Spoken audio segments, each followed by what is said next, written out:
No, sir. Okay. Or some participant is saying already we are Facebook Live. Okay, maybe my page, Surya Prakash, is the page on which I am live now. It's my personal thing. Then we can start, sir. Yeah, you can start. Yes, Patri sir, over to you. Okay. Good evening, one and all. Myself, Dr. V.K. Patki, working as head Department of Civil Engineering at Orchid College of Engineering and Technology, Solapur. On behalf of ISSC Solapur and Orchid Engineering College, Solapur, I welcome you all for the webinar on planning, design, and supervision of multi-story residential building latest course. Let me introduce today's panelists. I'm privileged.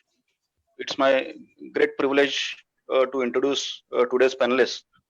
I welcome Engineer Shantilal Jain, President of ISSC Mumbai, Dr. J.B. Dafedar sir, President ISSC Solapur, Engineer Om Darak, Secretary ISSC Solapur, Dr. Mawa Chakravarti, ex-head Department of Structures, VJTI Mumbai, Engineer Prabhakar Tavse, structural consultant Mumbai, Engineer Jagdish Diddi, treasurer ISSC Solapur, and Engineer P.A. Sangve, member technical committee ISSC Solapur.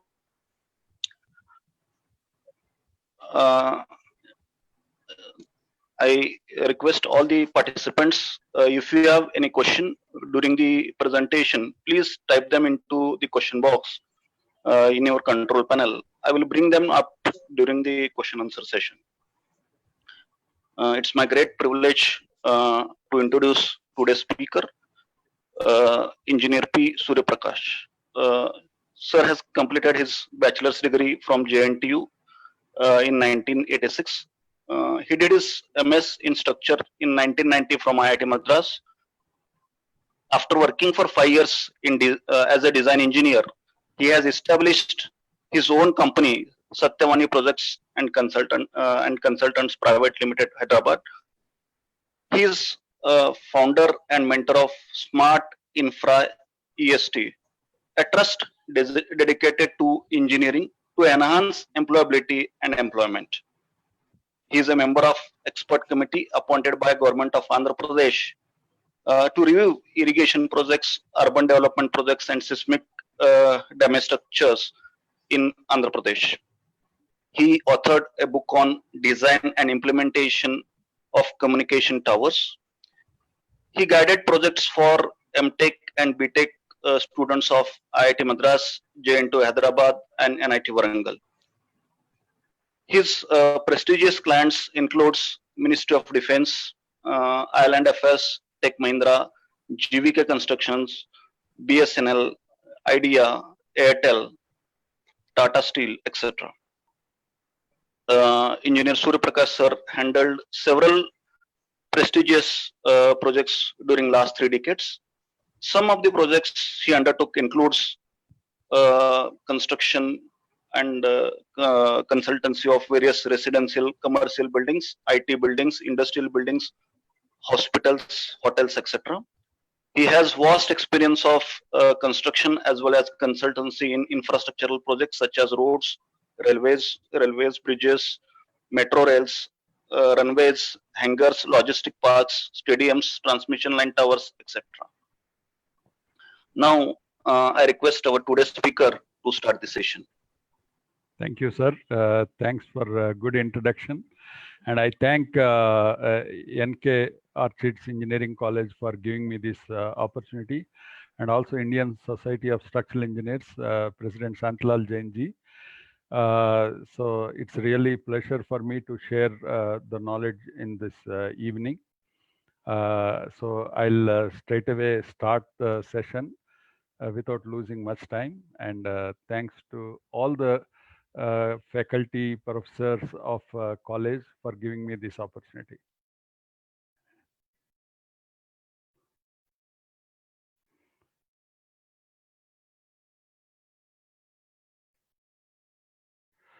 So today's topic is very close to my heart: multi-story building, planning, design, and supervision.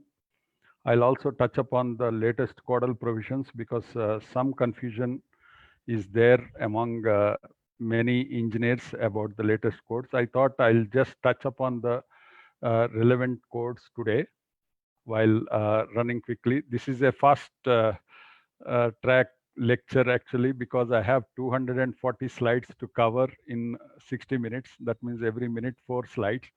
So please be ready and please note down the points you have, if any, so that I'll be able to clarify towards the end of my session.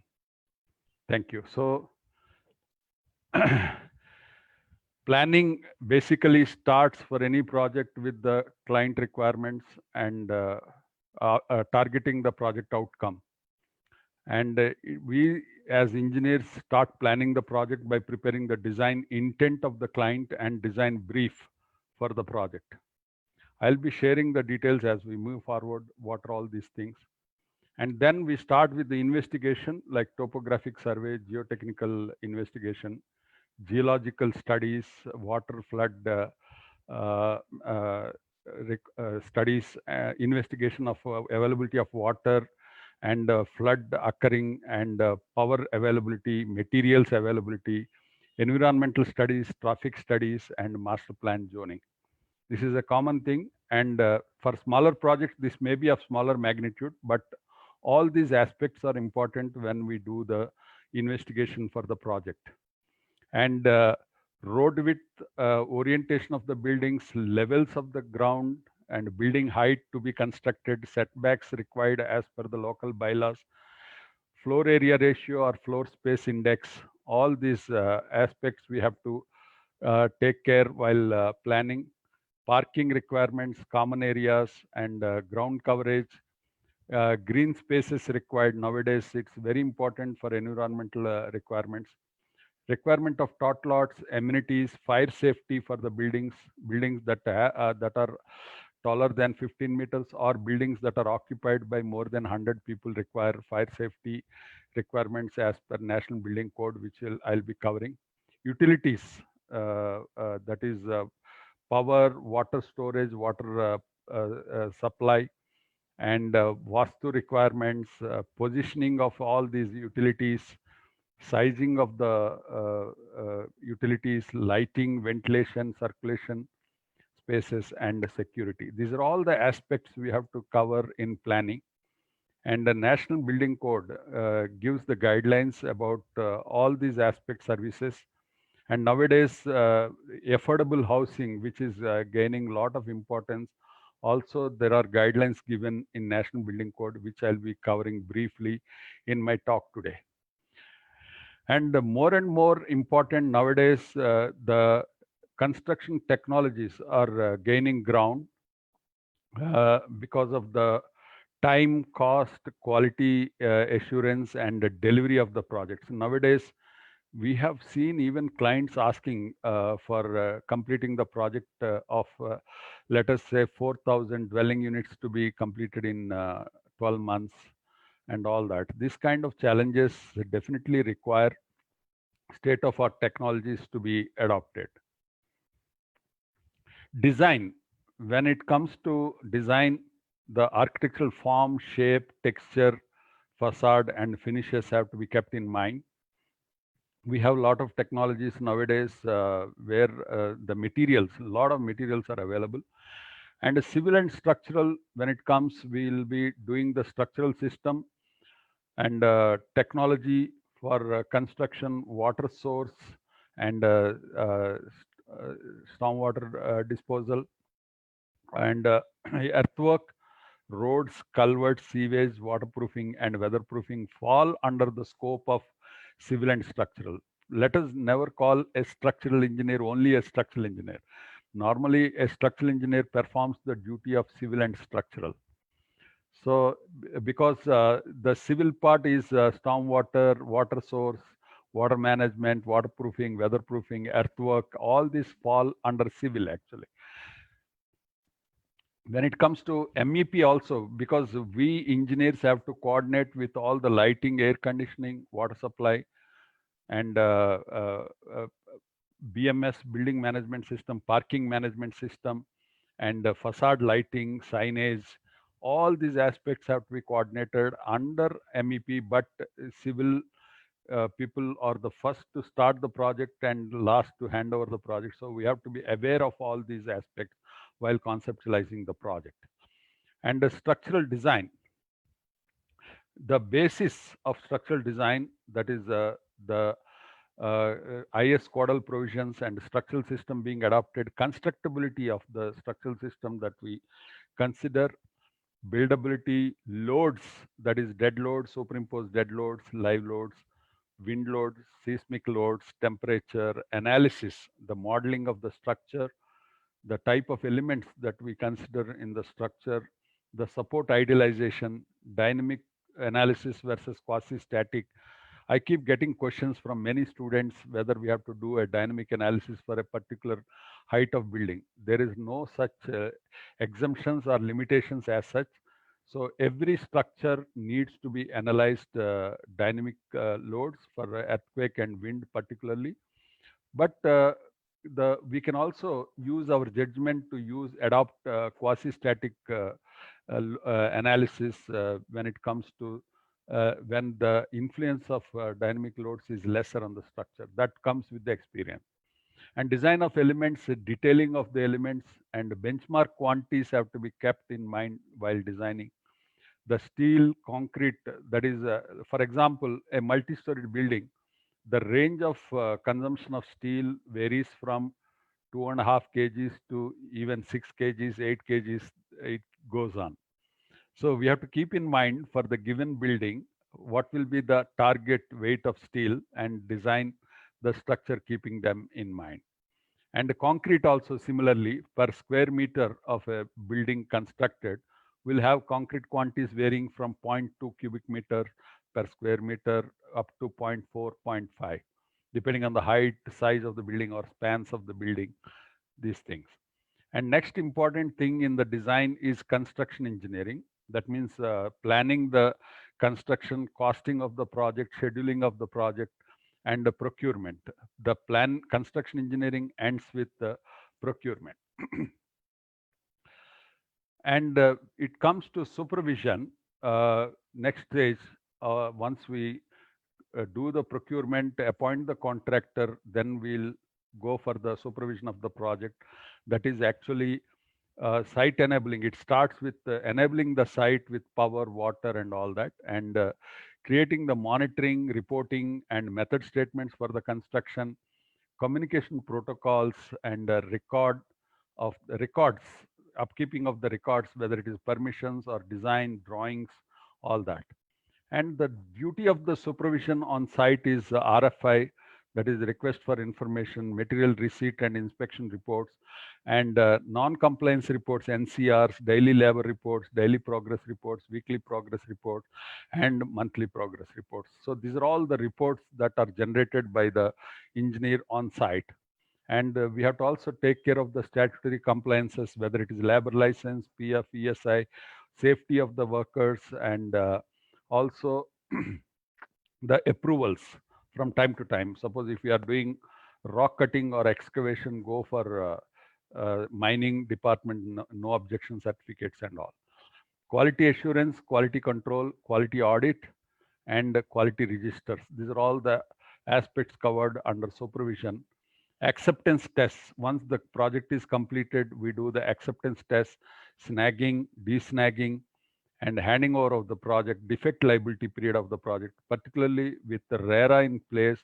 Nowadays, every developer has to have defect liability period of 5 years for the end user. So engineers also have to do finally, the facility management, FM. This is also very growing field for engineers. So there are a lot of opportunities in facility management for the engineers. That is after the supervision. This is in terms of BIM, building information modeling, this is LOD 6. So building planning. Now we are getting into each topic in detail. So I just covered the overview of my talk today.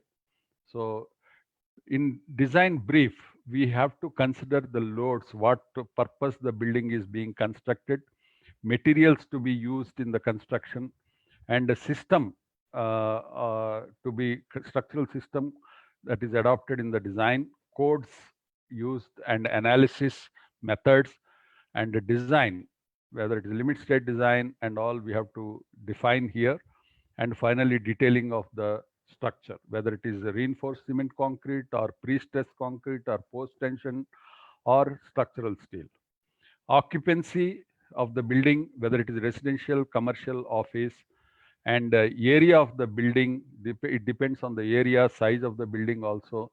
And then we have a site location and site aspects, constraints of the site, and number of floors and parking requirements, because the parking requirements also will vary from 30% to 60% for the buildings of the area constructed.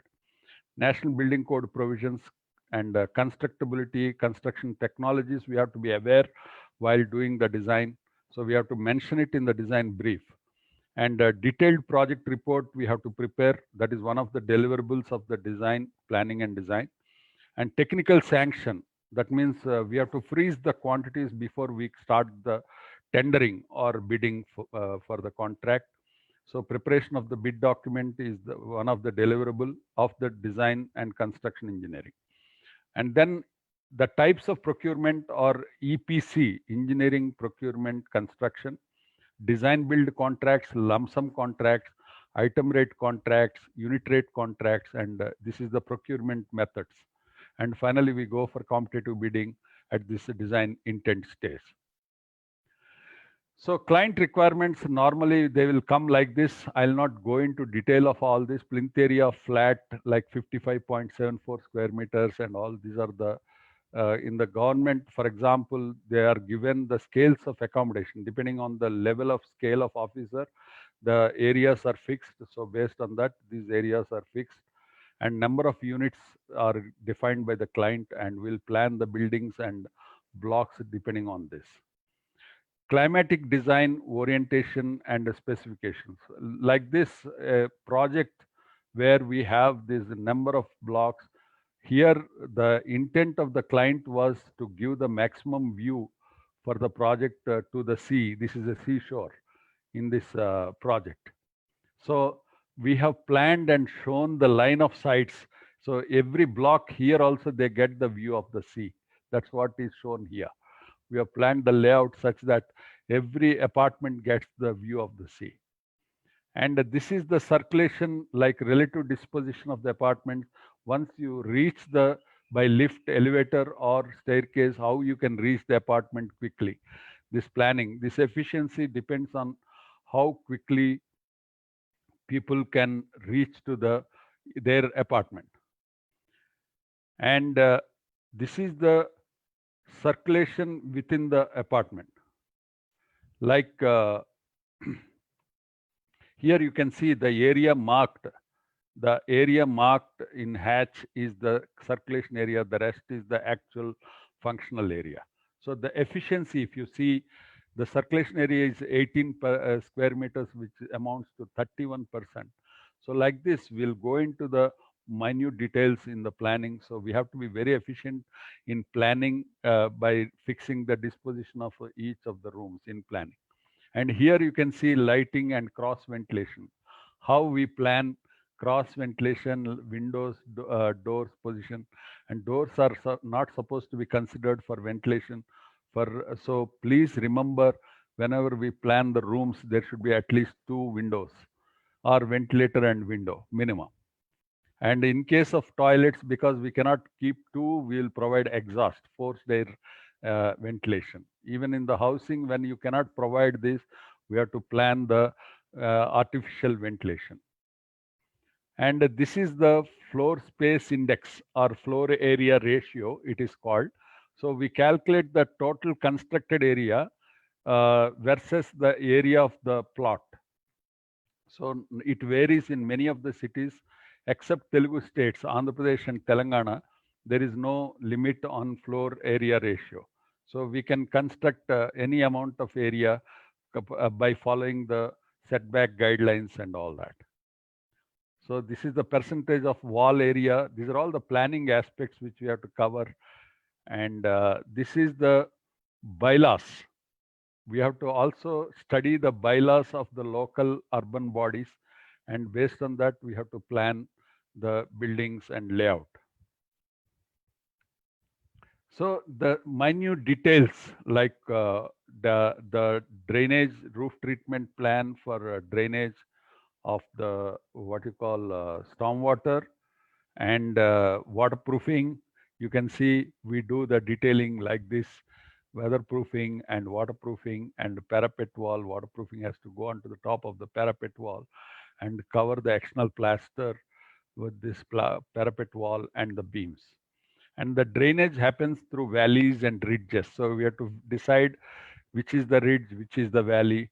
So roof treatment plan also we have to prepare at the design brief stage itself. Next is the investigation, which is very, very important. In fact, you can specialize in topographic survey also. Topographic survey, the important points in the topographic survey are the fixing of the benchmark at the site and mentioning the same benchmark location in the drawing, survey drawing that we submit. And next important thing is the reference grid. We have seen in many projects the mismatch of the survey plans happening just because the benchmark location and reference level and reference grid point are not mentioned in the drawing. That is very important. So please remember, whenever you do the survey, you have to give the reference coordinate and reference level. And next important is topographic survey is not just about doing the boundary and levels. It is also about capturing all the features, topographic features, whether it is trees, whether it is buildings, whether it is walls, roads, electricity lines, underground drainage, underground water supply, all these things. Next is the geotechnical investigation, in which we have the boreholes and how many tests we have to do, the plate load test sometimes, we have to do the SPT, standard penetration test, and pile load test. And we also do geological studies for important projects. That means for some of you, if you have interest, like Saudi Arabia planned to construct 1.5 kilometer tall building. And once they did the geological studies, they found that the geology of that site doesn't support 1.5 kilometer. So they limited to 1 kilometer. So like that, we know the Latur earthquake happened because of the dam construction in Maharashtra. So we have to be very careful doing these geological studies for all important projects.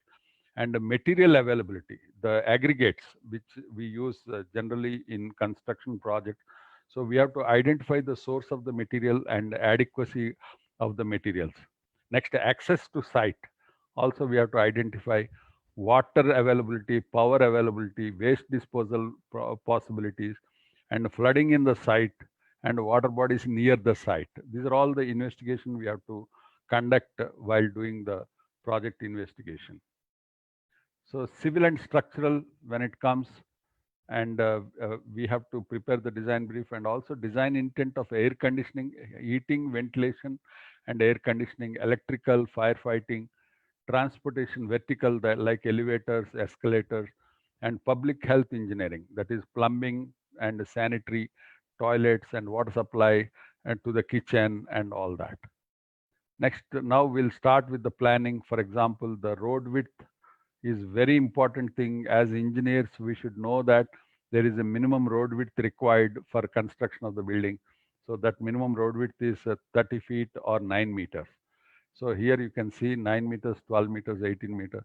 So minimum road width for any public place, that is theaters, community halls, or schools, you require minimum 18 meters. So these are all the minimum things we should remember.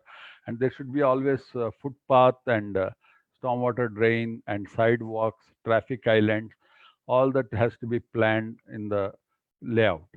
And orientation of the plots is always preferred to have east-west, because the roads will be north-south, so that you will not face the sun when you are traveling on the road. And building height, normally it is generally scientifically proven that if you have limit the building height to 2 times the road width, you are safe.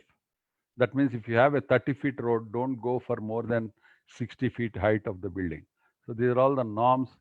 So as I explained, we have to have setbacks around the building.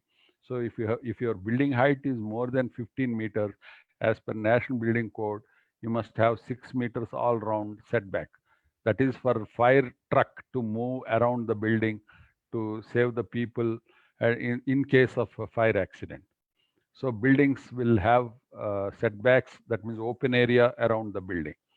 Next is the floor area ratio, as I explained, total covered area of all the floors versus plot area. And parking requirements, you require 30% of built up area as parking in residential. These are generally, they vary from city to city, and look within the city also, there will be micro zoning. And so you have to cover these parking areas, and you will have common areas like passage, walking passage, and common area requirements of providing transformer, pump room, and firefighting room, lift, elevator, headroom, and staircase headroom. All these come under common areas. And green spaces, tot lot, open spaces. Every society requires open space, so we have to plan these open spaces in the thing. Amenities and community spaces, recreation. So you need recreation spaces like clubhouse or gym, indoors games and all. And positioning, sizing, and lighting and ventilation.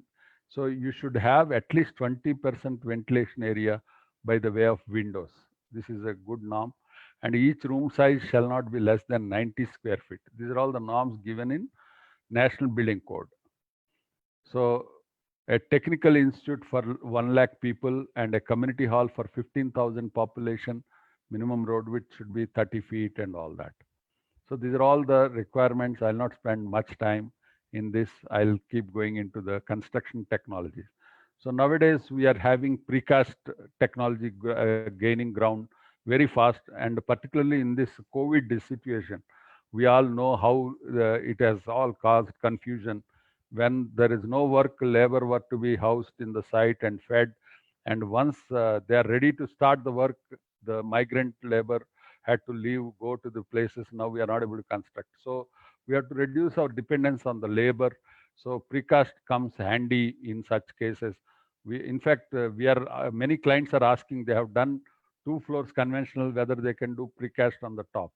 So this kind of requirements. And 3D volumetric construction, you see, like segmental construction and all, which is also possible in building, like modular construction. We can cast a flat away from the site, bring the whole module and erect it like flats. And we have this lot of advances in the formwork. Like what you're seeing here is a tunnel form. So you can cast the wall and slab in one go. Similarly, whole flat MI1 or aluminum formwork, rigid monolithic construction it is called, we can cast in one go. And we have table form for commercial construction. These are all fast track construction for the projects. It is possible. And we have this flat slab where we use this conventional acro spans and APS units formwork, and we use the plywood or DOCA system. Nowadays, we have the latest drop head systems where we can strip the flat slabs very fast. And we have hybrid concrete construction, like you can use hollow core concrete slabs like this pre-stressed with almost no reinforcement in it. We can cast this hollow core and do the pre-stressing, and the spans can go up to 14-meter span. So very fast construction, lightweight, and very efficient structurally. So this kind of technologies are available.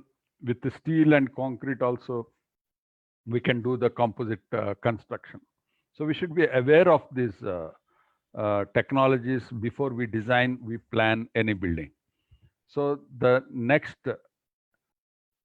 important thing is this pre-stressed concrete. As I have shared, we can have pre-stressed columns, pre-stressed beams, or double T's for large spans like 18-meter span and all. And normal pre-stressed concrete, you can see this is the conventional construction, how difficult it is, the safety issues of the people here working at heights and all. So we can maneuver all this and we can mitigate the risk of safety by going for these technologies. And here, very heavy steel construction, you can see in the high-rise construction. So I'll show quickly these some of the projects that we handle normally, how we start planning. Here you can see the main access road, and this is the approach to the site. So we'll be planning the projects depending on the location and access, and we'll make the layout. We'll plan each unit, the bedroom sizing and kitchen, toilets, and then this staircase, internal staircases, and then we'll arrive at this kind of 3D views, perspective views for the project. So here we decide the elevation features like stone cladding or metal cladding. Nowadays, we have a lot of material which can be used. Next, this is a very large project of, let us say, 10 acres, where we propose to construct 1.5 million square feet. We start with planning of the apartment and then repeat these apartments into a block plan like this. And then we'll be taking it into the total complex, the community. So here you can see a office space, residential, and a clubhouse kind of thing. This is a 15-storied residential project with the 3 parking levels. And these are all normal smaller projects also we do. And so you can see still plus 5 floors with about 1 lakh square feet of construction with the parking in 2 floors also. This kind of projects where we plan apartment, and then these are all the duct spaces, and this is the open space in between for the elevator access and corridors. You can see this planning. And this is how the section looks. And this is the 3-dimensional plan view of that project with the solar panels and with the solar heating also planned in this project. Next is this is Aurangabad, a project which we did the master planning in about 50 acres of the site in an industrial estate, Chandra Bidkin, near Aurangabad. So this is part of the Delhi-Mumbai industrial corridor. So this is the site location. So we start with the site location, and we'll be district is Aurangabad and Chandra Bidkin, and you can see this is the location of the site, which is connecting all the important places around. So this is the location of the central business district, about 50 acres. We'll start studying the contours and main approach roads formed. You have a railway line, you have the highway nearby. So this is about master planning, site analysis. So we study the temperature in that region, how it varies with the months, and we study the wind directions, climatic conditions. These are called wind roses, and monthly wind analysis also is done, depending on which we decide the orientation of the buildings.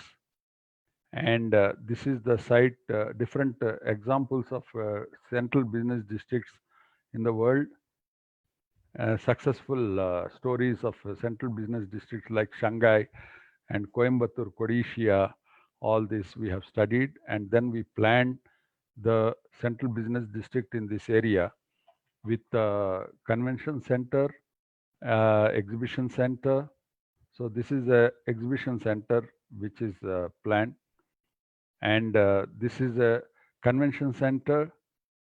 And this is a administrative building which is planned. And this is a mall and multiplex kind of thing. I'm just showing different forms and different finishes for you to understand the type of buildings as part of the planning. So we should know what kind of buildings we'll be handling in the design. And then this is an office building, typical office building, how it looks. And this is a incubation center also planned because it is an industrial estate. So it will help the industry start their initial operations at the incubation center. And a hotel for the people who will be visiting, and a iconic tower, which is a multi-use center in the center of the business district. And these are all the examples of the hotels which we have studied, and the service apartments also is a need in that central business district which we have planned. And our approach towards master planning is basically evaporation, runoff, all the water saving aspects are considered, and ventilation aspects are considered, fresh air circulation, and mixed use development versus heterogeneous developments. And then we do this walking distance. That is very important. The circulation of the people from the center of the CBD to different facilities also needs to be considered. And road planning, how we do the number of lanes and all, the road planning and master planning of these areas. And this is the final master plan that is developed. You can see the shortest route and all that exhibition center where people go by walk only. No crab. And finally, the structural concepts. The basic principles of structural concepts is regular framing with the beam and column, post-tension designs for long spans, pre-engineered buildings can be considered for steel large spans and main areas, large floor plates. And earthquake resistant design is a compulsory nowadays anywhere. And the columns has to be aesthetically positioned, and beam framing to be main aesthetics, and grade of concrete can vary from M10 to M40, and grade of steel. So these are all the design concepts, and we do the project schedule. So this is the planning phase. This is how the planning phase ends, by scheduling the project, and then we go for the design once we are clear about. So in the design, the first important thing is the form, shape, texture, facade, and finishes of the building. The finishes include the flooring and painting, all facade, common areas, all this will be covered in the flooring. Now, let's go into the very core of our topic today, the recent changes in the latest Indian codes, before we go for the design aspects. So I'll be covering these recent changes in the codal provisions. So what are important codes for the structural design? So the important codes are IS 800 for design of steel structures. Of course, IS 456 I have not put here because everybody knows about IS 456, and also there is no change, fortunately, in the recent time. It is revised in 2000. And IS 875 Part 3, which is considered for the wind loads, which is revised in 2015, and IS 1893 for seismic design, which is revised in 2016, and National Building Code SP7, which is revised in 2016, and IS 16700, that is for high-rise building code, revised in 2017. So these are all the important codes we should know for design of the structures.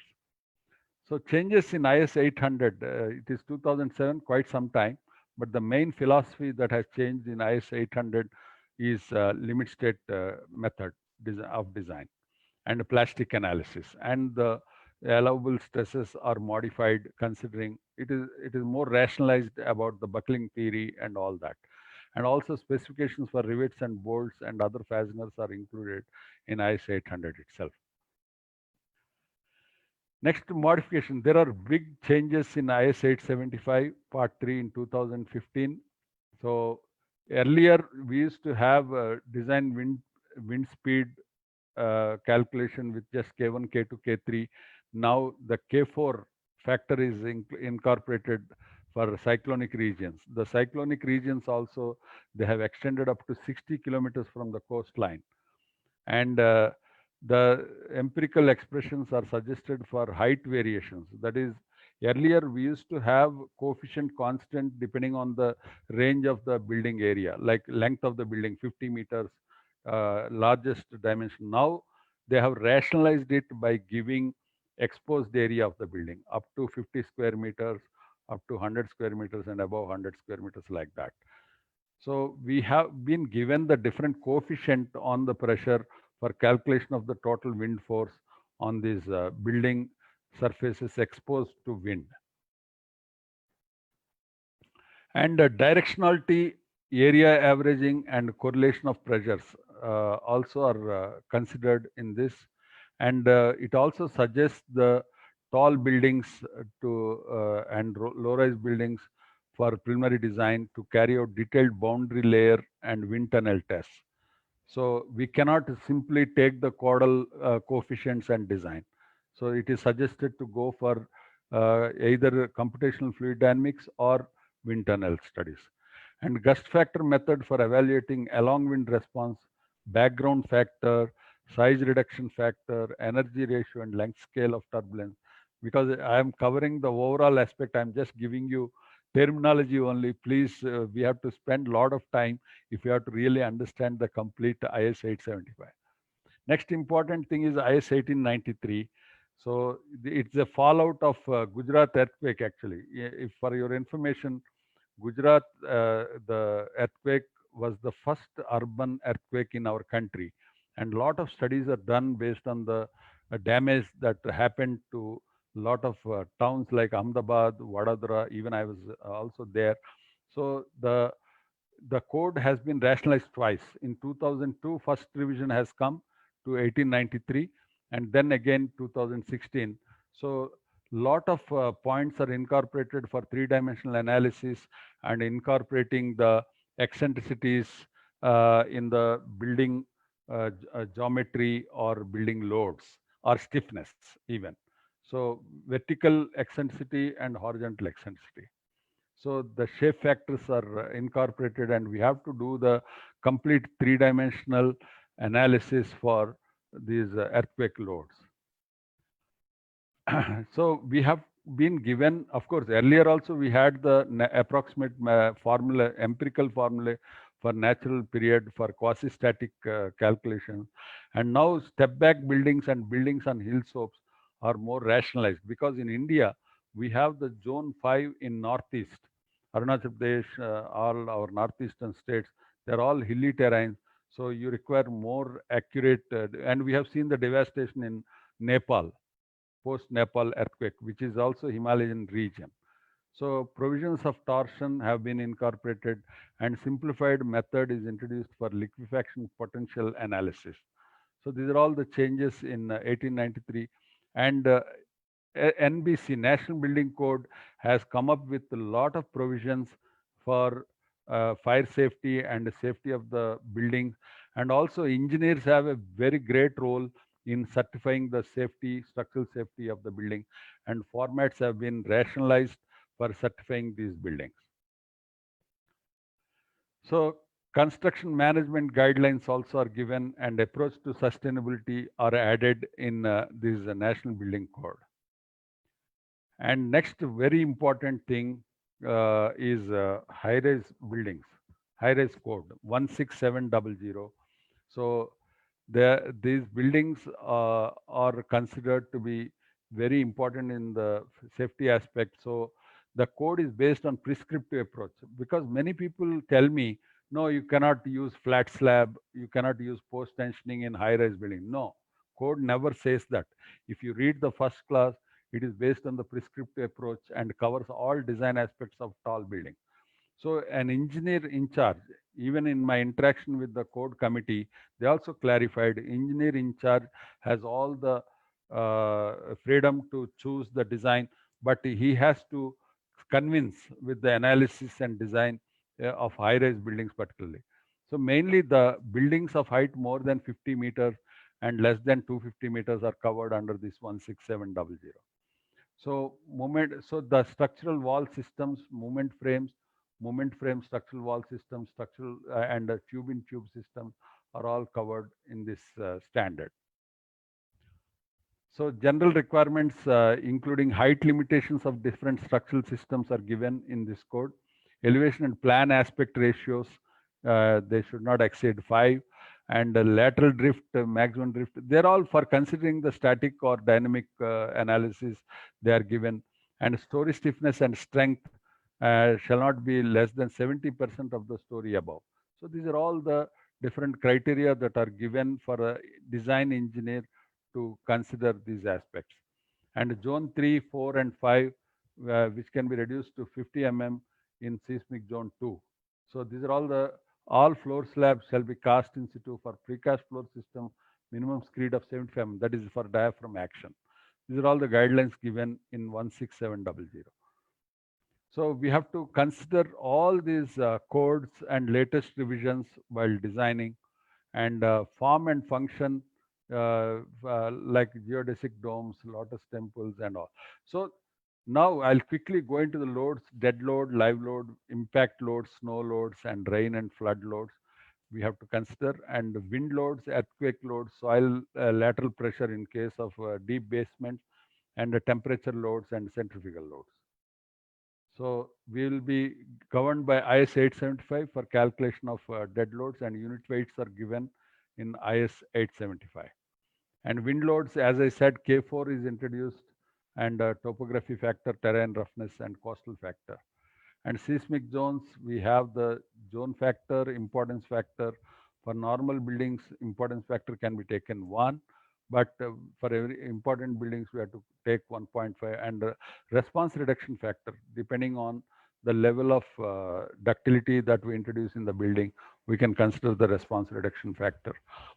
And load combinations, so many load combinations we have to consider in the design.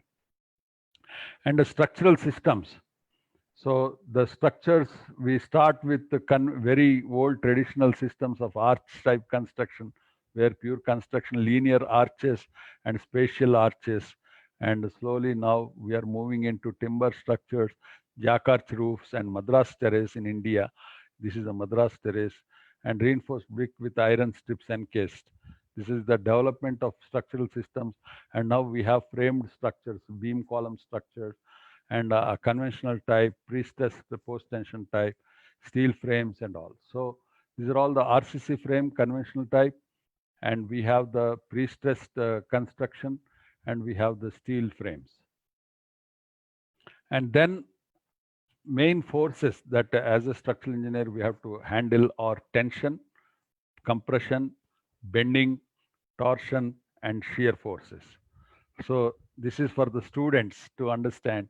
I'm just showing compression, tension, bending, torsion, and shear in the construction. Next is the structural systems for high rise. As we move taller and taller, we have these braced hinged frames to rigid frames, and then rigid frames in steel, and concrete shear wall and steel hinged frames. And we have braced rigid frames and concrete shear wall, and then concrete shear wall, concrete frame, and outrigger structures.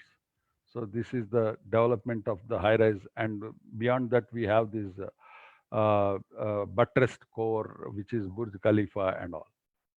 So this is the basic framed structure, which I am talking about, the diaphragm action.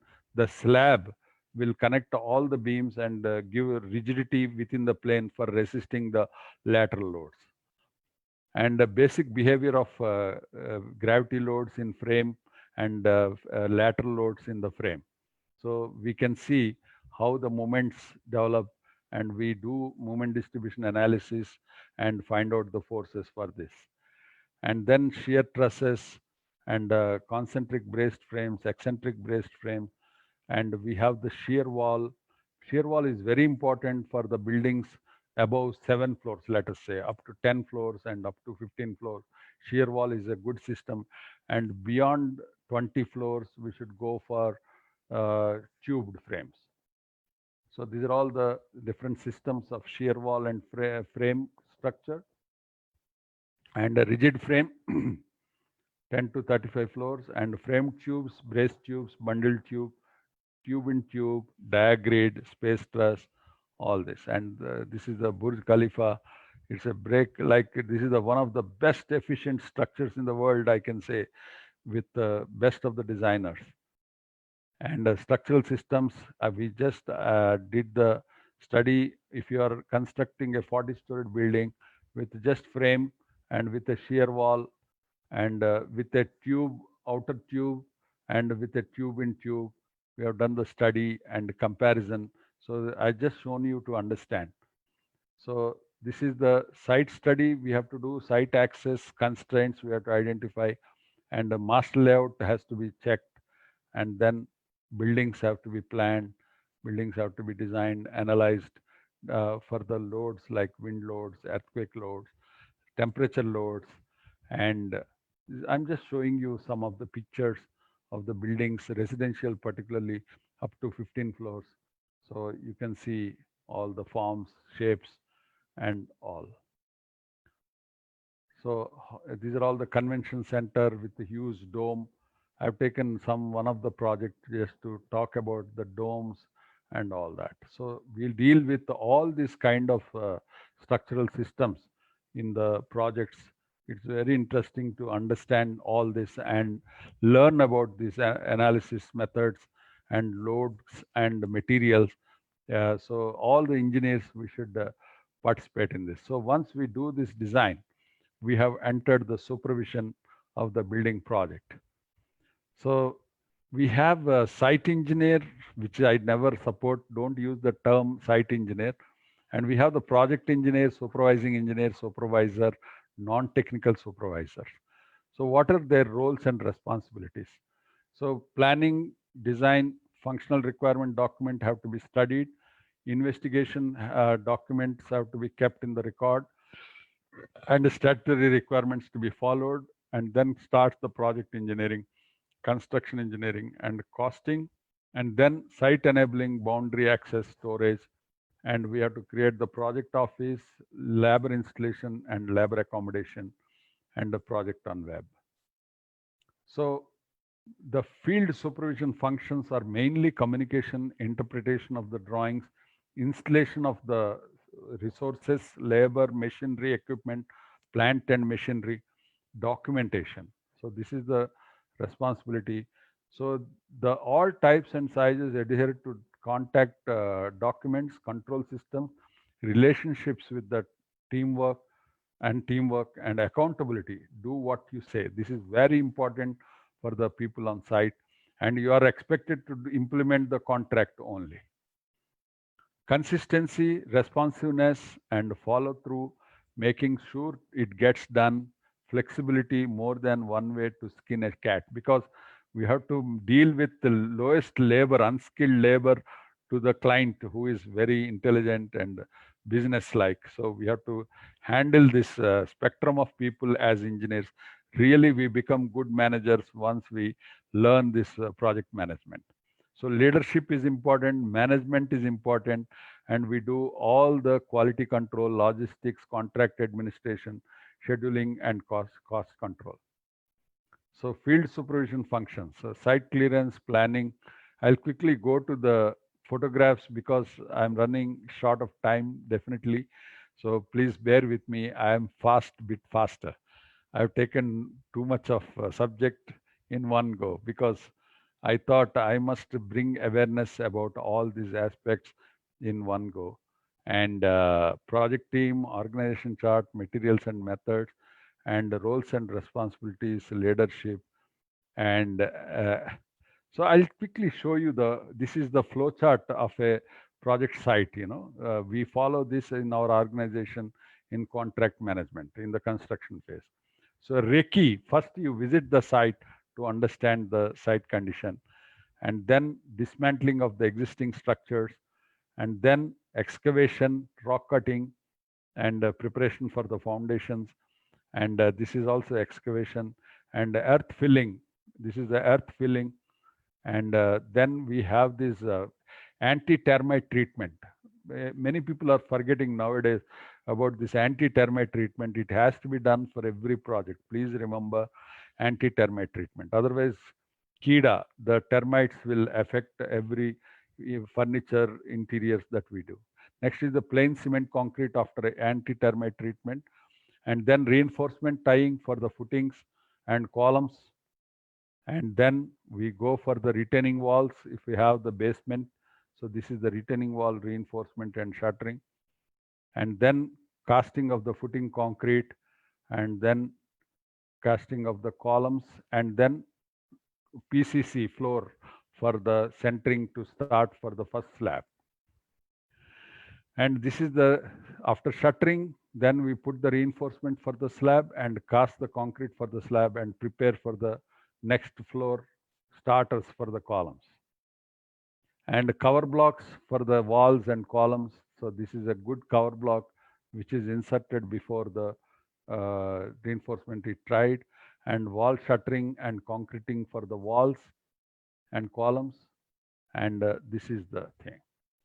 So these are all some of the photographs, and concrete slab cover blocks and chairs that are used, and concreting using a pump and leveling of the concrete, and staircase shuttering and staircase casting, and brickwork, very important, block work or brickwork, and inspection during construction by the engineers, and post-tension slabs. This is how the post-tension sheathing, it is called, cable ducts. So you have the, and we pour the concrete and tension these slabs. And scaffolding required, safe access by staircases, which should be followed for the safety. Aluminum formwork nowadays, engineered formwork is being used, and pre-engineered buildings. When in steel, we stack the material like the steel materials. And then plumbing, sanitary, fixtures, pipe fixing, and then records for levels and all, CCTV surveillance, monitoring, and a list of registers. So this is the main role of engineers. We have to maintain all these registers. They are all available in our Facebook page, Smart Infrest. So you can download all these presentations in my Facebook page. So Smart Infrest is the page. Because time is less, I am not showing everything. But I thought I must cover all these aspects because it's the opportunity I got to share with you. And so these are the registers, formats. These are all available in box drive in our Facebook page, and logbook of machinery, and daily progress report, weekly progress report. This is how the during construction weekly progress last week and this week photographs are shown, and to show to the client what is the progress of the project. And then we have these door finishing and door fixing, windows fixing, and this is the dates of casting of the slabs. And monthly progress report goes like this with original budget versus actual, and cost percentages, and then schedule, the revision of the schedules, and then materials, and then progress photographs. And then this is the curve, S curve, planned versus actual, financial progress, physical progress. You can see these are all reported in the monthly plan. And this is the test plan, that is a quality control. And this is the frequency of preparing checklists. And we have checklists and quality reports of the photographs of the site, and then checklist for anti-termite treatment, for example. And we have concrete pour card. This is called stage passing. And then finally, it is 8:30 now. So prevention is better than cure. So my objective of doing all this is to train engineers, motivate engineers to be engineers. So what all we talked in the last 1 hour is about engineering. So much is there in engineering, which even if we spend 100 hours, it cannot be completed. But still, I try to open up all the topics. So we have to be motivated to be good engineers and do good engineering, and enlighten stakeholders to engage engineers. So we have to, it's our job to tell people about importance of engineering and to engage engineers in every project. And the nurtured engineering gets better engineers. That means engineers are professionals. As we work more and more, we become better engineers. So society gets better engineers if they use engineers. If they don't use engineers, they'll get rusted engineers. So we should motivate people to nurture engineering. And buildings get distressed without building engineers. So this is also very important. And no causes or remedies for projects with good engineers. This is what we should say. People say, no, my building is leaking, my building has cracks, all that. But if we do, I explained so much about planning, design, supervision. There are so many controls in engineering. If we follow all that, you definitely won't get crack or distress in the buildings. So this is what we should popularize. This is my motto of reaching out to you.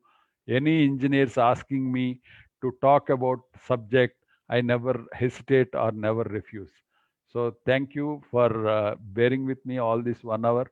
Though it was a fast track lecture, but definitely I hope to have more interactions with you to clarify any doubts. Thank you. I thank our college, NK Orchids Engineering, and also Indian Society of Structural Engineers for giving me this opportunity. Anytime any engineer can reach out to me for any clarification on subject. So thank you, Dr. Patki. Thank you, Shantilal Jain ji, and thank you, Dafedar ji. So it's a good opportunity I got to interact with you, and it is second time I'm talking to people in Solapur. First time was in 2001, post Gujarat earthquake. So I gave a talk on seismic resistant design of buildings for the engineers in Solapur. So thank you, sir. Thank you very much. So I am closing my share so that we can interact. Thank you, sir. So shall I? Engineer Surya Prakash for wonderful presentation and motivating all the young minds for the better construction in future. Thank you very much. Thank you. Now the forum is open for discussion and question answer.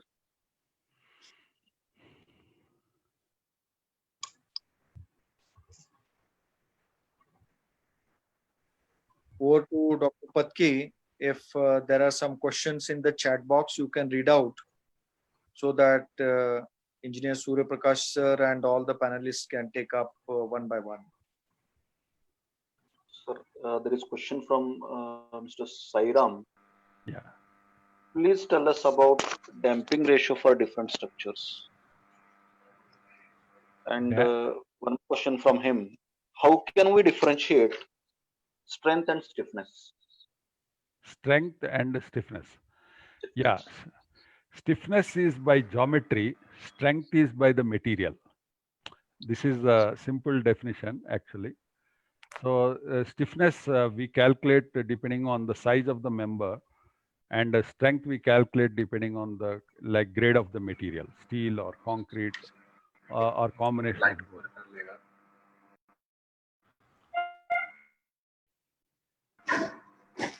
One more to strength and stiffness. Strength is resistance to forces, and stiffness is the resistance to deformation, we can say in short, in addition to what Surya Prakash said. Yeah, that's right.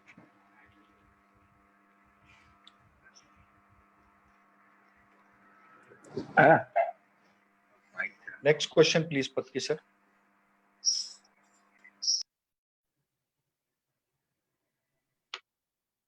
Sir, this is question from Teja Kankundla. Could you explain the second and fourth parameter in NBC? Second and fourth parameter. I didn't understand that. Maybe from your slide, he is asking. Oh, that will be difficult now to get back to the slide. And anyway, you can write to me. I have shared my mail ID and mobile number.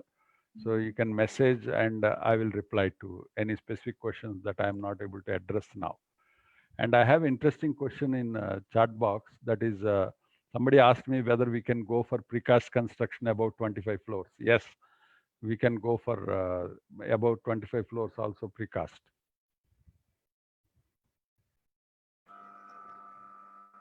Question from Karthik Sagar. What is the scope of BIM in India? Yeah, it's very important. We have been adopting BIM in our office for last 7 years, and it's very helpful for doing more quality engineering. We also we can model complete, particularly these days, coordinated drawings are very important, like electrical, air conditioning, plumbing, firefighting, and all. We can coordinate and do it, and at the same time, we can get the perfect, accurate quantities. So BIM is very useful, and it is widely used in India now.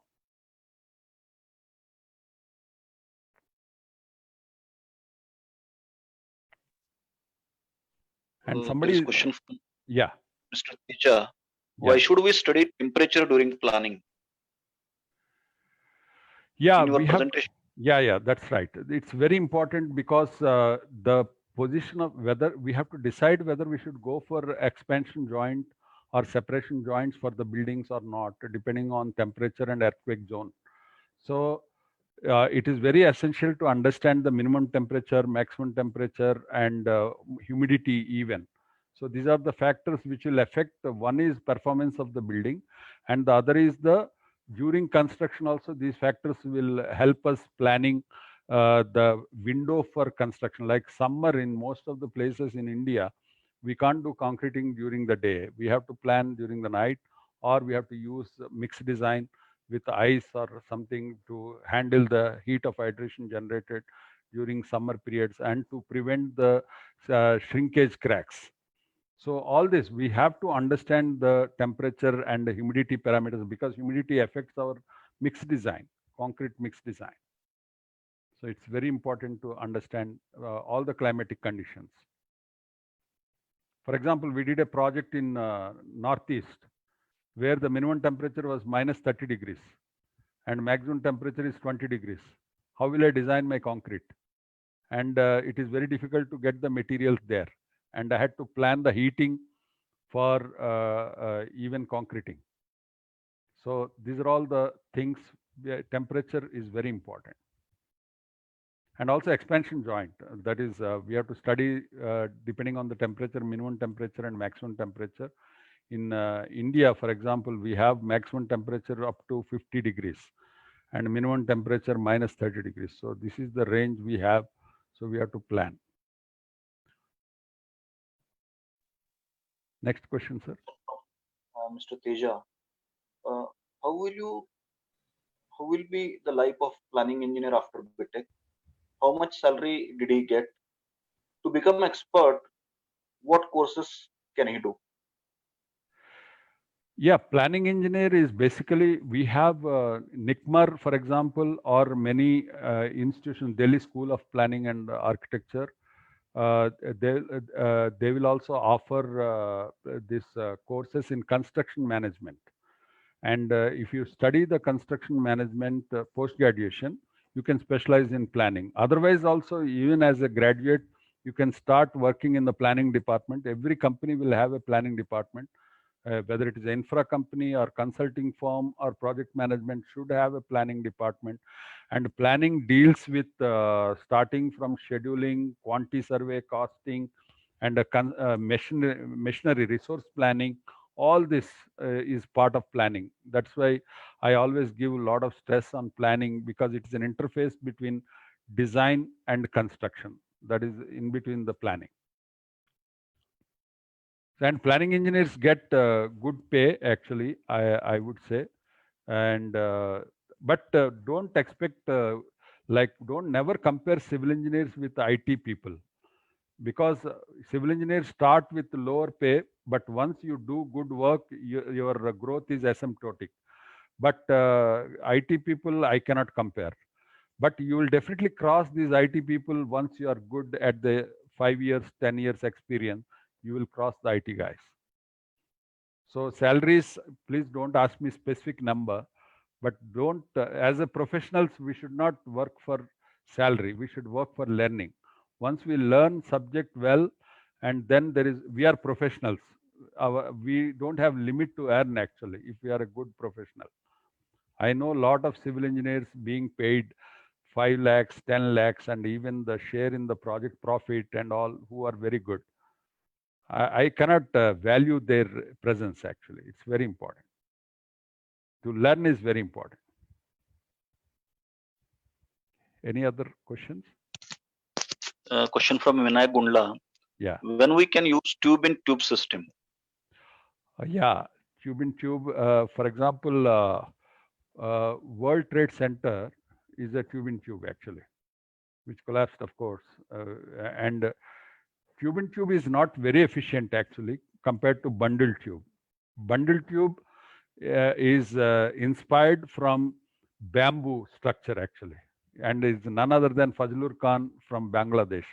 He's the man who has conceived that concept, and Chicago Sears Towers, first bundle tube concept construction that is done, and it is very efficient in terms of up to 400 meters, 500-meter tall buildings. And tube in tube can go up to 200 meters, 250 meters kind of tall building.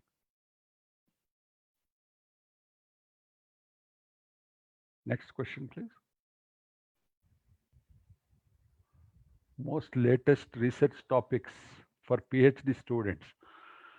So it's a, I'm a big critic of research in India. So it's always very important to consider the practical topics. For example, the uncertainties is a big topic. Actually, one of my friend has done the research, and it has huge potential. The partial safety factors that we use in IS 456, which is constant for any type of construction, whether it is precast or conventional construction, whether it is done by L&T or some roadside contractor, we are adopting the same factor in the design. So by incorporating the concept of uncertainties in modeling, the material geometry, loads, we can arrive at the more realistic these partial safety factors by using the fuzzy logic and these modeling neural networks. So it's a huge area. I fully agree with you, and I am also the critic of research in India. The basic reason is we go for some research paper from some hi-fi journal and try to work on that. Yeah. We don't look at society around. We don't look at problems around us and work on that. Exactly. So to answer the question, what are the recent topics for PhD? I will say, my dear friend, look around the people around you, look around the society around you.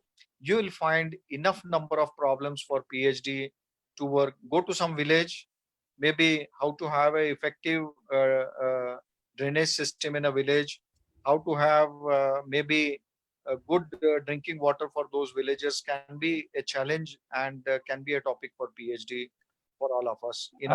I'll just add one topic. Sustainability or these green buildings is a huge area for research in India, because we have multi-layered society actually, starting from slum dwellers to Mukesh Ambani. So we have every layer. We have to study how we can conserve energy and how we can have sustainable building design. So that's a huge topic. In fact, some people from Sweden, researchers, visited me when I guided them that this should be we should have the benchmark for every layer of the community and decide the rating of the buildings and not follow the standard benchmark rating that is being done now. So it's a huge area for research. Sir, for space frame structural design, which IS code need to be used? This is a question from Sanjay Pawar. Space frame in steel you are talking about? That is nodes with nodes and spatial structure. Yeah. That is mainly governed by IS 800 only for the stresses in the members, but for the nodes there is a special code. I can't recall the number exactly, but we have a code for the nodes for spatial structures.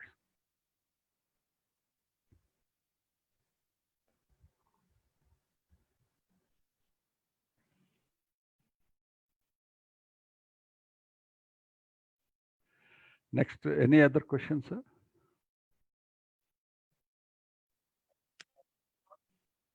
Maybe till Dr. Patki take other questions. Yeah. Can I request other panelists from Mumbai, Jain ji, to throw some light on the work he is doing and his contribution in this field. Hello. Yeah. See, we are involved in a lot of tall structures in Mumbai and other places also. Yes. Our at present in Mumbai, many people are doing work from 50 to 100 story Yeah. building also. And basically, Mumbai is so congested, and because of slum problems, redevelopment problems, FSI problems, and the cost is too high of land. The buildings, minimum buildings now coming up are 20 to 20 stories. Yeah. Even for slums, we are doing 20-22 stories. Yes. And we are going up to easily up to 40 stories and 40-50, and thereafter up to 80 stories. And in many seminars I have listened, many architects are saying we should have 50 stories and all these things. But I have I feel it should not be like that. We should be able to fit our FSI in restricted height. It may be, if I am able to fit in 25 stories, I should not go for 40. Exactly. Because what we have seen in last many years, that when a culture of 40 to 50 stories or 60 stories, 70 stories, the construction cost, the time period, the investment and risks have gone up like anything. And I know many projects from reputed people have taken 10 years and they are not able to give key back. While planning, they are saying we will finish within 2 years. We all engineers, architects, we see international people. But all those people have failed. And in many these seminars, webinars, people are claiming he go 50 story. He himself or I self stay in 80 story. And people want 50 story to make others to build. Many things. And you know, restrictions, we know our qualities, we know our challenges, we know our financial factors. Currently, India is passing through very worst stage in real estate. And Correct. if I recommend that you go for 50-80 stories, that is not advisable. But I have to consume my FSI. If I am not able to use FSI, I must. Then yes. And I am involved in Madam Mova, Dr. Mova Chakravarti, Hmm. and I myself both are in high-rise panel of New Bombay, which Okay. approves more than 70-meter height. And New Okay. Bombay is having limit of 120 meters. Okay. Earlier, I was also in high-rise committee of Mumbai, where I worked for 2 years. Madam was also in high-rise committee of Mumbai. And we have seen that the approvals which we have given in 2010 or 2008, these buildings are getting completed now in 2020. Okay, after 10 years, what will happen? We don't know. Financial, booking, cash flow. See, cash flow is very important. If I have 100 slabs, my installment of building will be 100. If it is Yeah. a 20 story, installment will be 20. So real estate developer will be able to recover Yes. fast money. So many such factors are there, and we have used all concrete up to M80 grade. From minimum we do use M25 and M30, and maximum we have gone up to M80. But we are comfortable at M40, M50. Beyond that, there are a lot of precautions are to be taken. And unfortunately, RMC, which came in market with good design, when we were in say 2005 to 10, we were very 2000 to 2005, we were very happy with 10 up to 10. We were very happy with RMC, but Yeah. unfortunately, any person has started RMC plants, and we engineer feel that the material is coming from RMC, so we are blindly pouring it and going ahead. But when result comes, we feel that our site mix was better. Yes, sir. And then I have in many buildings, after doing many slabs, I have to demolish columns or shear walls, and it's very difficult, very challenging. So we should not blindly keep faith in RMC people, especially when giving concrete. What happens? Developer want to save every coin, even if he don't want to pay us fee. Also. Yes. If it is possible, he will use Mr. Surya Prakash's knowledge without his money, without paying anything. Yeah. Government, whether it is government or whether it is private, all clients are clients. Yeah. So in RMC, what I have seen that for a small cost, developer or contractor negotiate with some companies which are not reputed has given us lot of problems. And what if possible, big sites are there, you must have plant at site only. Yes, sir. There are a lot of problems, lot of recession. I did lot of building Mumbai, New Bombay, Dombivli township also, and involved in 287 storage building, which is highest in Mumbai. Okay. This is what I have observed, and time period, cash flow, everything is important. And luckily, Mr. Surya Prakash, you have covered everything from it's total civil engineering dedicated to building, I will say. Yes, sir. Yes, sir. You tried to you put it is like a handbook, I can say. Yeah. Thank you, sir. It was a mini handbook in 1 hour. Thank you, sir. Dr. Mahua Chakravarti and we are classmates. He was head of department. Oh, okay. Okay. And she is very specialized in high-rise structures, earthquakes, and all these things. And we all were involved in NBC also revision. Okay. I am also in CD2 also 456 and all this thing revision is now going on. Yeah. Let us pray that things comes practical. Yes, sir. Otherwise, tall structure codes also is published. After that, lot of people have a lot of problems, and now things will again slightly revive. Yes, sir. Thank you, sir. Thank you, sir. Thank you very much. Nice comments on high-rise construction. I appreciate that practicality in your views, actually. Thank you. So if there are no other questions, or we can have a discussion off the line. Anybody having questions, I'll take and Sir, reply. there is a question from Mr. Karthik. What Yeah. is design basis report and when it is to be prepared? Yeah, that's a good question. Based on the functional requirement of the client, civil and structural engineers will prepare the design basis report or design brief or design intent. All three terminologies are used, in which we define all the materials that are to be adopted in construction, like concrete grades and steel grades, and also the type of construction and codes to be adopted and method of analysis, structural system. These are all defined in design brief report, actually.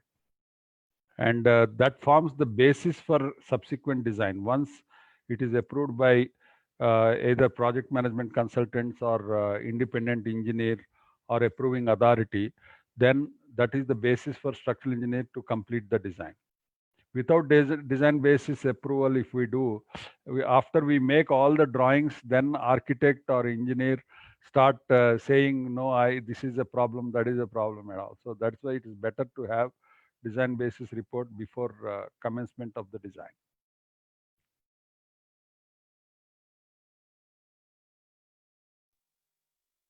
Okay, sir. I think I have covered all the questions. Yeah.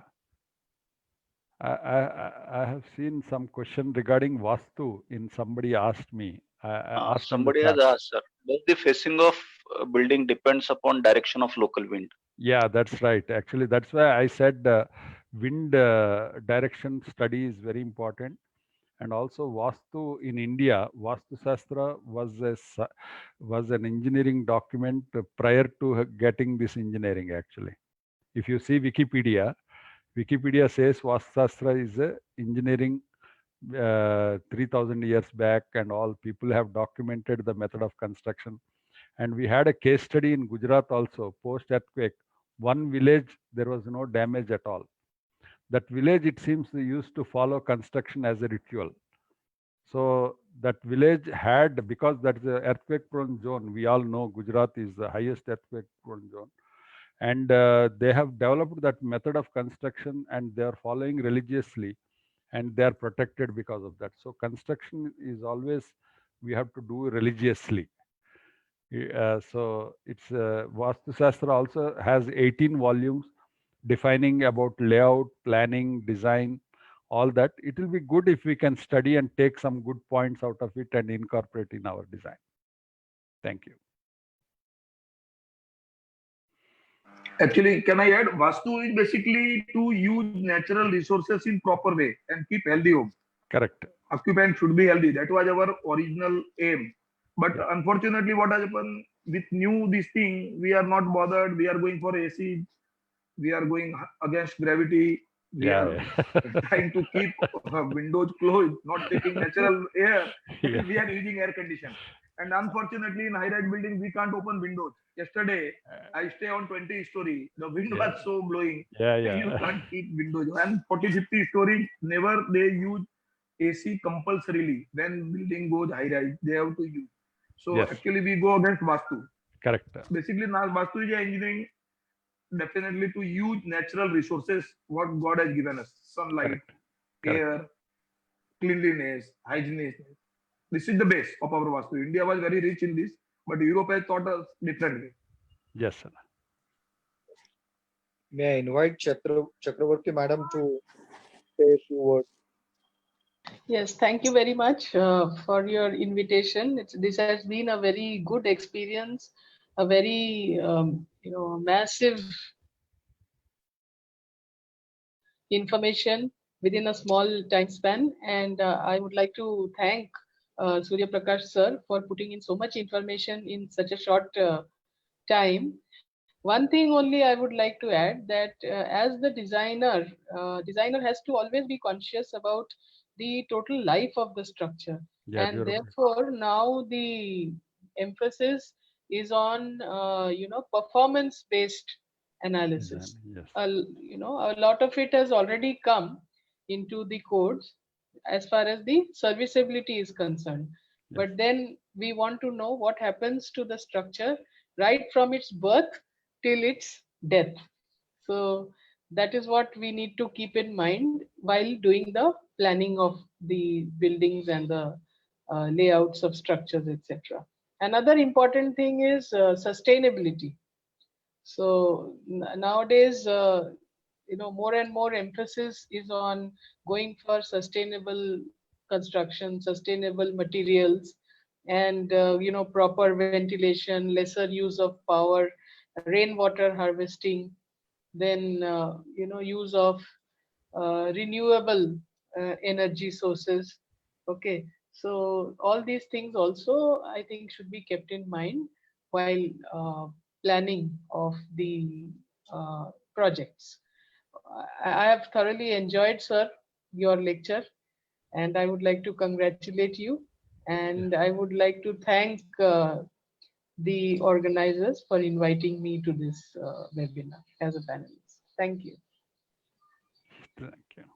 Thank you, madam. Over to Patki sir.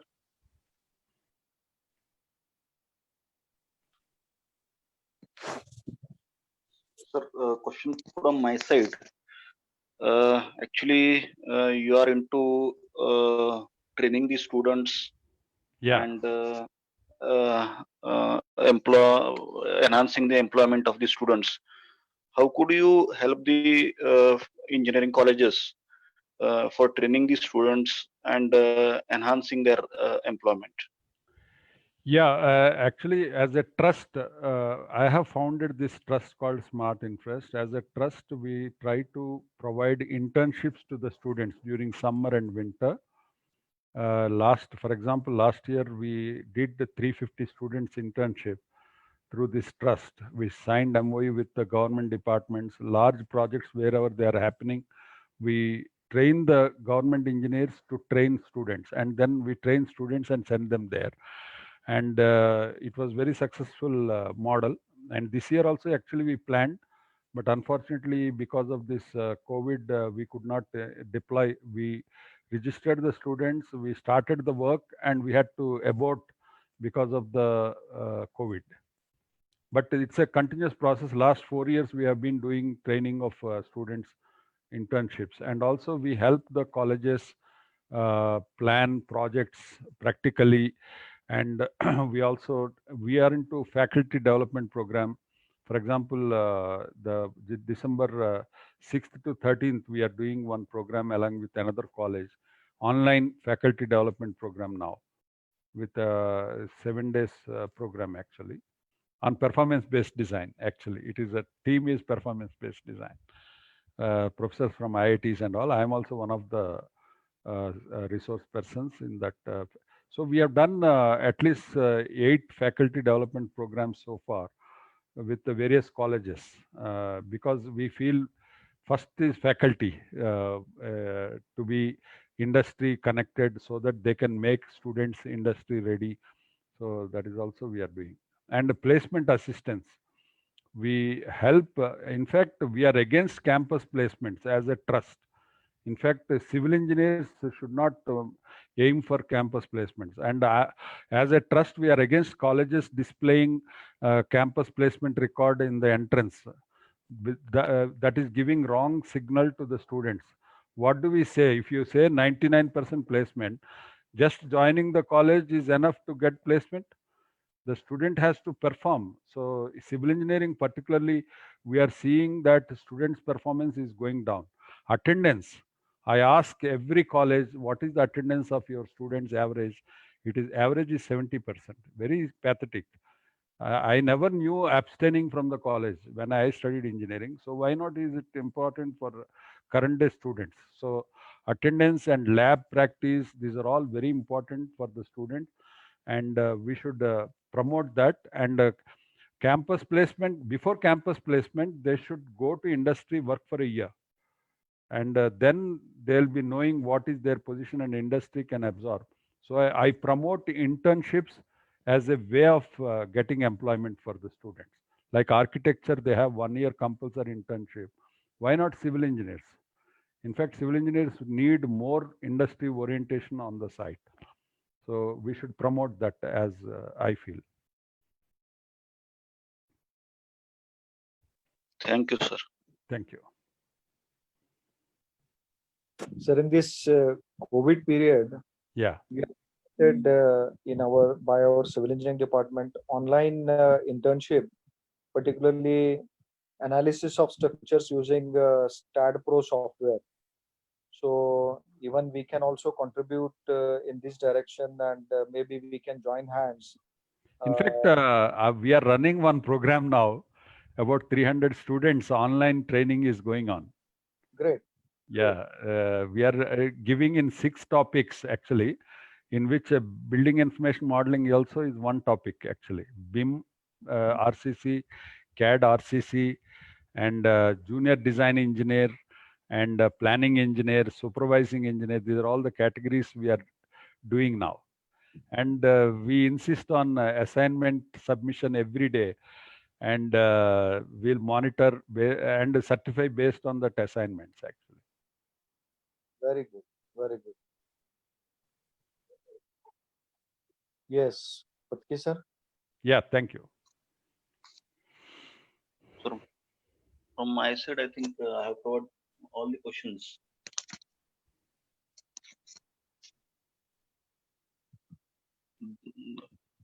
Darak sir, If all the would you like questions to ask are here, Patki sir, you can propose the vote of thanks. If there are no other questions. from in Orchid College of Engineering and Technology, Solapur, and on behalf of ISSC Solapur, I thank Surya Prakash sir and all the panelist members for attending the sessions and guiding our students as well as the practicing structural engineers. Thank you, sir. Thank So, you very much, sir. Thank you very much. Surya Prakash sir, thank you. Thank you very much for the marathon lecture. Yeah, It's a great lecture. thank you. Yes, be in touch. Yes, sure, sir. Sure, sir. Okay, bye. Okay, bye. Thank you. Yeah. Good night and take care. Yeah, yeah.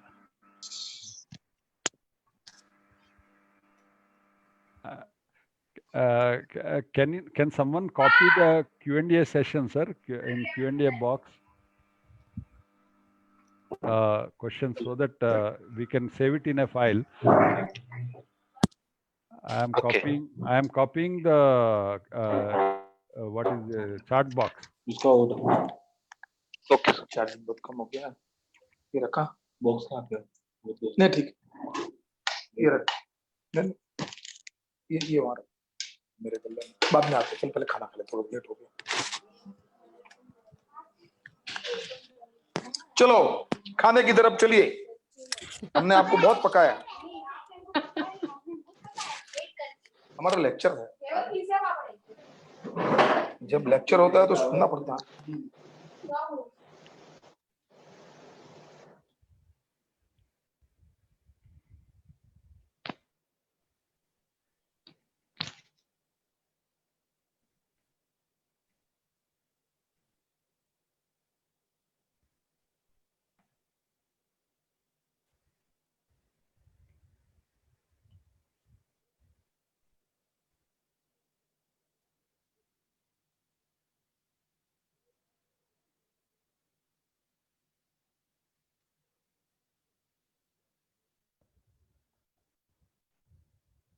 Sir, recording of the same will be available on Facebook, no? YouTube, sir. Facebook also it is YouTube. there. Okay. I will. It is available actually in Facebook already. People can access and watch. Until I end this, it will be available. Okay. Thank you very much, sir, Yeah. Even I should for thank you spending time with us. for giving this opportunity. And I'm just closing now. Okay. Yeah, I'm ending this meeting, sir. Thank you.